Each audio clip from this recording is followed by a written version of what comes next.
এক শিল্পপতি বাবার একমাত্র ছেলে তার জন্মদিন পালন উপলক্ষে বাবার কাছে 2.5 লক্ষ টাকা দাবি করলো।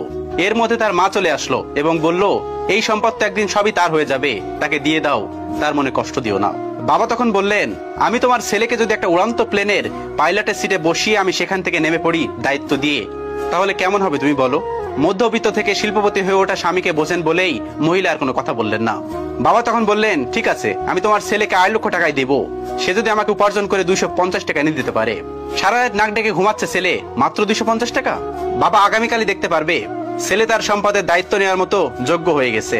পরের দিন সকাল 8টায় বাবা তার ছেলেকে ঘুম থেকে জাগিয়ে উঠে দিলেন। রাজ্যের বিরক্তি ছেলের চোখে। মাত্র 250 টাকার জন্য এত সকালে ঘুম থেকে উঠতে হবে? রেডি হয়ে নাস্তা সেরে একেবারে ফুলবাবু সেজে 250 টাকা উপার্জনের জন্য বের হয়ে গেলেন। পকেটে একটা টাকাও নেই, সাথে দেখার জন্য বাবা একটা লোকও দিয়েছেন।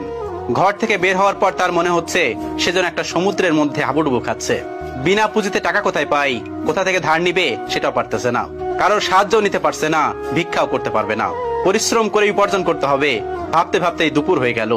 সামনে একটা রিক্সার গ্যারেজ, ঢুকে পড়লো সেখানে, কিন্তু অপরিচিত মানুষকে তারা রিক্সা দেবে না।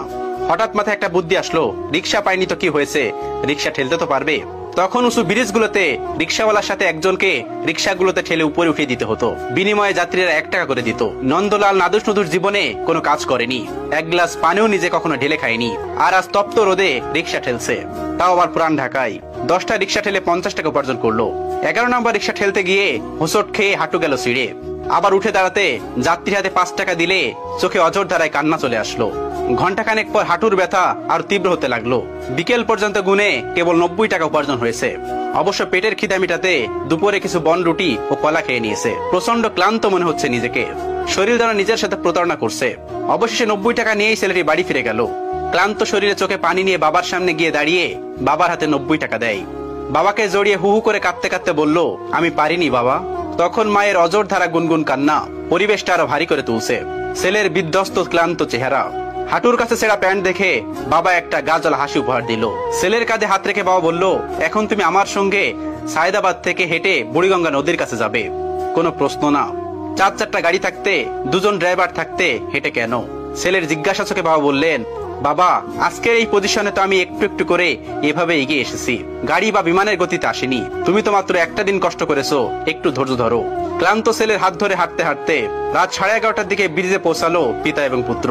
শান্ত নদী রেলিং ধরে দাঁড়িয়ে বাবা বললেন, তুমি আমার হাতে 90 টাকা দিয়েছো তাই না? ছেলে বললেন, জি বাবা, আমার জীবনের প্রথম উপার্জন।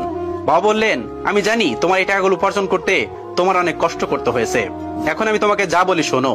আমি জানি আমার ছেলে ছোটবেলা থেকে অঙ্কে খুবই ভালো, ভালো গুনতেও পারে আশা করি। আমি তোমার উপার্জনের 90 টাকা পানিতে ছুড়ে ফেলবো, আর তুমি বলতে থাকবে বাড়তি কয় টাকা রইলো। বাবা তার সমস্ত শক্তি দিয়ে একটা একটা করে কয়েন নদীর পানিতে ফেলতে লাগলো। এরপর বাবা বললেন, এখন কত টাকা রইলো? ছেলের কষ্টের পয়সা নদীতে তলিয়ে যেতে দেখে কাঁদতে কাঁদতে বলল, বাবা 85 টাকা। এভাবে এক এক করে জীবনের প্রথম উপার্জিত কষ্টের টাকাগুলো পানিতে ফেলতে লাগলো বাবা।